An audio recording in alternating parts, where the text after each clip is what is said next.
Many tenants we spoke with today have lived in these apartments for years, some even decades, and they recently received this notice on their door telling them that their rent will be skyrocketing, so much so that some say they can no longer afford to stay.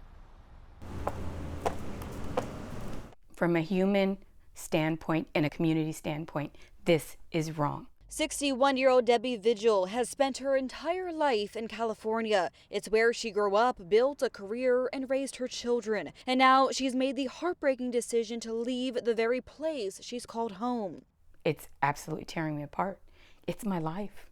And that piece of paper destroyed my life. It's a choice she thought she'd never have to make, but a notice on her door of a 50% rent increase changed everything. Well, you feel like nothing. You feel like a number. You don't feel like a person anymore.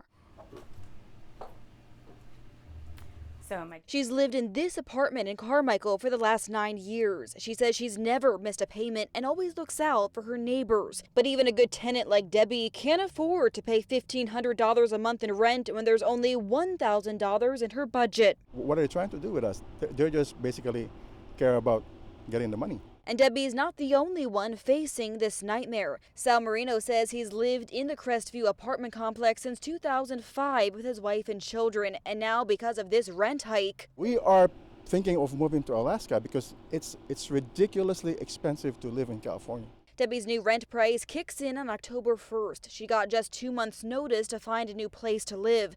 And she found just that across the country in Virginia. An uneasy decision, but one she could afford. It's just sending the message they don't care. No one cares. And isn't there anybody that cares anymore?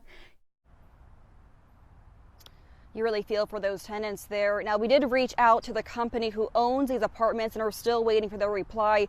We have learned that the previous owner sold last year to a company called Bridgette Properties based out of Roseville, and we are told that they are raising prices to compete with market rates. Reporting live tonight in Carmichael, Bridgette Bjorlo, Fox 40 News.